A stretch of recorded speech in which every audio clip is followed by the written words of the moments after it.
Когда мы вошли в старый город, мы в прямом смысле своими ногами вошли в историю. История здесь везде, повсюду. Вообще весь старый город, включая нашу крепостную стену, является музеем-заповедником, историко-культурным заповедником, который охраняется государством, а также международной организацией ЮНЕСКО как нематериальное наследие всего мира.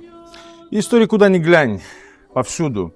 Есть везде где-нибудь какая-нибудь история из прошлого, которой можно поделиться, рассказать. Практически с каждым домом связана какая-то драма. Где-то серьезная, где-то веселая. Вот здесь вот этой прогулки по этим 22 гектарам от этой земли, которая обнесена крепостной стеной. Вот несколько часов достаточно, чтобы рассказать только про часть. Ну а если подробно рассказывать про каждое, наверное, уйдут недели. Потому что все-таки это был городом внутри крепостной стены в свое время.